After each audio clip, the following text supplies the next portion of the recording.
Nah dok, kalau misalnya dibiarin dok, nanti aja ntar juga sembuh sendiri, periksa ke dokternya nanti aja, itu ntar akibat ada resikonya dok.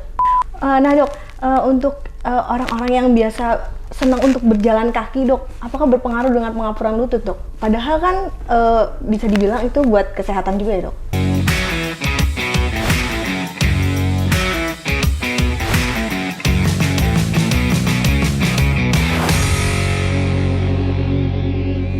Halo sahabat sehat RSUD Budiasi, bertemu lagi di acara Room Talk, ruang Anda untuk tahu.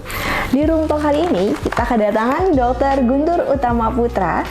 Beliau adalah spesialis ortopedi dan traumatologi RSUD Budiasi. Selamat pagi dok. Pagi mbak.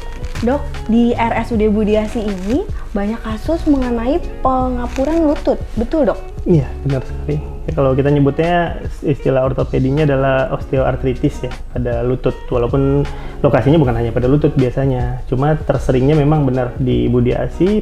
Pasien terbanyak kita salah satunya di Poliklinik Rawat Jalan Ortopedi adalah osteoartritis lutut atau pengapuran sendi lutut. Boleh dijelaskan dok ke sahabat sehat sekilas mengenai pengapuran pada lutut ini?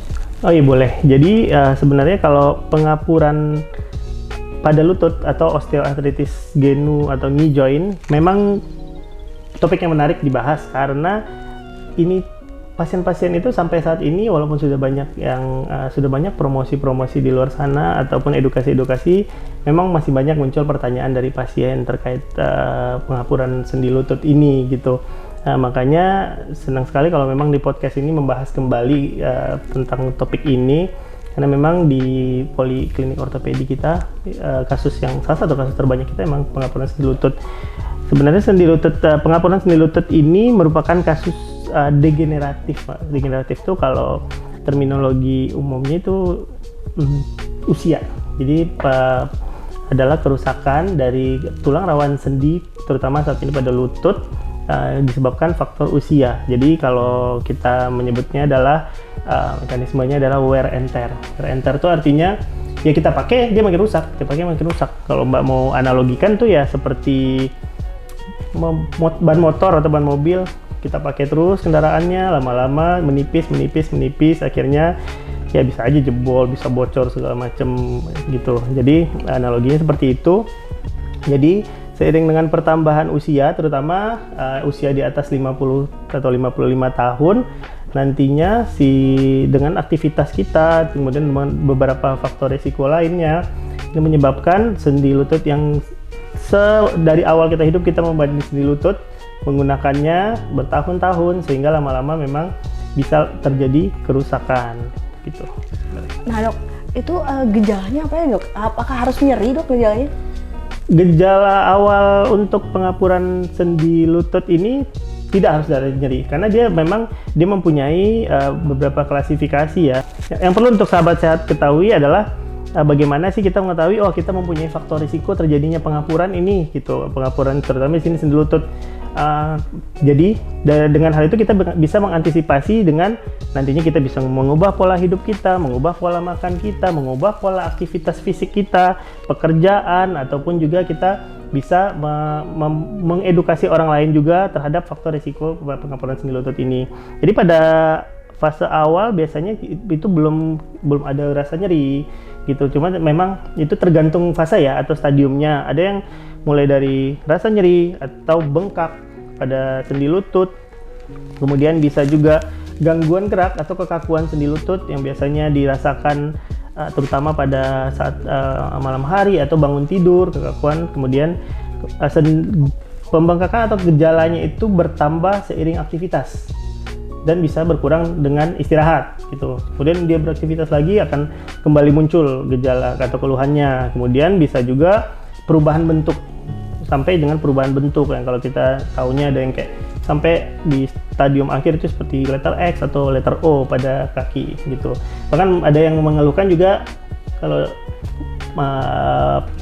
pasien kadang mengatakan ada bunyi kretek-kretek atau berbunyi di lututnya yang biasa itu yang membuat pasien takut karena berpikir aduh ini patah, ini lutut saya patah. Nah dok, kalau misalnya dibiarin dok, nanti aja ntar juga sembuh sendiri, periksa ke dokternya nanti aja, itu ntar akibat ada resikonya dok?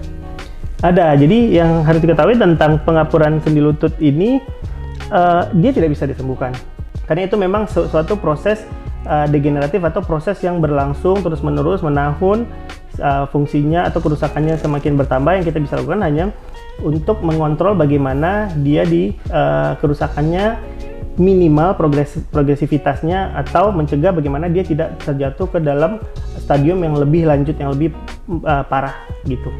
Dok, kalau pengapuran pada lutut ini, yang kondisi parah ini, misalnya kondisi yang paling parah ini harus ada tindakan operasi atau bisa dengan obat-obatan atau terapi gitu, Dok? Jadi untuk tata laksananya sendiri, kalau untuk pengapuran sendi lutut ini ya, pada tahap awal yang pasti direkomendasikan adalah perubahan pola hidup kita, gaya hidup, lifestyle modification ya. Kenapa? Itu yang paling direkomendasikan karena itulah salah satu faktor yang masih bisa kita modifikasi.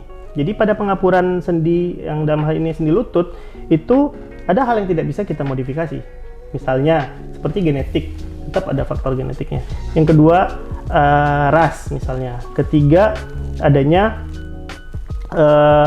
permasalahan hormonal, bukan permasalahan hormonal. Jadi seperti kenapa untuk secara epidemiologi lebih banyak pasien yang mengalami pengapuran sendi lutut perempuan dibanding laki-laki, karena ada di sini komponen hormonalnya. Di saat mulai menopause itu nanti perempuan akan cenderung lebih cepat mengalami pengapuran sendi lututnya gitu. Kemudian ada hal-hal yang bisa kita modifikasi sebenarnya. Dalam hal ini kita bisa melakukan ini untuk mengetahui ini agar kita bisa mencegah. Modifikasi itu seperti aktivitas fisik kita bagaimana. Jadi kan pengapuran ini terjadi sebenarnya load atau beban tubuh kita akan lewat ke sendi lutut. Jadi itulah kenapa pengapuran ini terjadi pada sendi-sendi yang terbebani oleh tubuh saat kita beraktivitas. Seperti paling sering sendi lutut, kedua sendi panggul, ketiga itu tulang belakang bagian bawah. Itulah kenapa pasien itu lebih banyak mengeluhkan di 3 tempat itu. Mungkin beberapa kasus ada yang di bagian leher juga. Jadi dengan seperti itu kita tahu kita memodifikasi aktivitas fisik kita. Kemudian contohnya lagi nutrisi. Nutrisinya ini dalam ini kita bisa mengontrol berat badan. Karena obesitas atau overweight pun itu menjadi faktor risiko terhadap si pengapuran lutut ini. Nah dok, untuk orang-orang yang biasa senang untuk berjalan kaki dok, apakah berpengaruh dengan pengapuran lutut dok? Padahal kan bisa dibilang itu buat kesehatan juga ya dok? Oh iya, ya ini juga sering ditanyakan oleh masyarakat tentang olahraga kita jalannya jauh kok dok, rajin jogging setiap pagi, ya, tapi di usia sudah 60, 70, mungkin itu memang ya seperti maraton, jogging atau aktivitas fisik itu memang hal yang baik untuk kesehatan, tetapi kita tidak bisa memungkiri juga bahwa itu menjadi salah satu faktor risiko terhadap terjadinya pengapuran lutut. Kenapa? Dengan adanya kita memiliki masalah pengapuran lutut bukan berarti kita tidak boleh melakukan exercise atau olahraga, karena rekomendasi WHO memang olahraga baiknya selalu dilakukan ya kan sekitar 10-30 menit dalam satu hari. Nah, kemudian lebih kurang 150 menit sehari, dalam satu minggu. Itu yang saya sebut lifestyle modification tadi, termasuk dalam exercise kita. Tadinya kita rajin melakukan running atau squat atau latihan yang membebani lutut, baiknya kita coba alihkan, karena saat kita sudah memiliki faktor risiko, terutama seperti faktor risiko usia, baiknya kita mencoba mengalihkan olahraga kita yang low impact terhadap si sendi lutut, seperti misalnya bersepeda, baik itu sepeda statis ataupun yang sepeda yang kita lihat di viral sekarang. Kemudian yang kedua memang seperti berenang, itu salah satu olahraga yang pilihan yang lebih aman terhadap pasien-pasien yang memiliki faktor risiko atau memang sudah memiliki masalah dalam sendi lututnya gitu. Untuk pasien pengapuran lutut ini, tapi bisa disembuhkan secara total atau? Enggak sih, kalau secara total balik lagi tadi memang targetnya itu bukan menyembuhkan atau mengembalikan ke kondisinya semula atau mengembalikan seperti lutut yang sehat dulu, nggak bisa kalau itu. Jadi bagaimana kita menjaga semuanya itu saat kita sudah terdiagnosis atau kita sudah mengetahui kita memiliki pengapuran lutut di derajat sekian gitu, kita harus mengantisipasi jangan sampai naik lagi ke derajat seperti itu, apalagi sampai ke derajat akhir yang membutuhkan tindakan operatif. Jadi caranya memang modifikasi nutrisinya ya semua nutrisi imbang dari saran WHO, itu mau itu karbohidratnya, proteinnya, lemaknya, vitamin dan mineralnya, Kemudian boleh dengan suplemen tambahan ya silahkan, tidak ada masalah. Kemudian aktivitas fisik atau pekerjaan kita yang membutuhkan gerakan-gerakan yang seperti jongkok, gitu, berlutut, jongkok, berjalan jarak jauh, naik turun tangga, itu sebaiknya dicoba modifikasi, gitu. Jadi karena beberapa aktivitas seperti itu yang membebani sendi lutut kita. Jadi kita nggak hanya memikirkan lutut, sebenarnya kita ngomongnya juga ke sendi lain, termasuk tulang belakang dan sendi panggul di sini. Nah dok, boleh kasih pesan untuk sahabat sehat RSUD Budi Asi dok? Terima kasih sahabat sehat yang sudah mengikuti obrolan kita. Terima kasih untuk RSUD Budi Asi yang memberikan kesempatan kami untuk sedikit berbagi ilmu dan berbagi cerita tentang pengapuran sendi lutut ini. Pesan kami dari ortopedi dan traumatologi RSUD Budi Asi untuk sahabat sehat yang menonton podcast ini, jika memiliki faktor risiko seperti yang saya sebutkan tadi, baik itu faktor risiko kesehatan, faktor risiko ke pekerjaan, aktivitas fisik, berat badan, hormonal, ataupun faktor risiko usia, baiknya jika mulai merasakan keluhan-keluhan seperti nyeri pada sendi lutut, bengkak, nyeri di pagi hari, kekakuan sendi lutut atau berbunyi pada sendi lututnya, baiknya mulai dikontrol untuk kita work up atau kita diagnostik di sini di RSUD Budi Asi. Nantinya kita bisa menentukan treatmentnya, apakah itu kita bisa lakukan dengan fisioterapi, dengan terapi obat-obatan, bahkan bisa dengan terapi injeksi atau penyuntikan cairan sendi lutut, kemudian kita atau sampai kemungkinan tindakan operatif.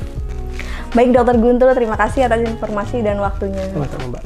Demikian pembahasan seputar kesehatan di acara Room Talk kali ini. Semoga selalu bermanfaat untuk sahabat sehat RSUD Budi Asi. Terima kasih dan sampai jumpa di acara Room Talk berikutnya.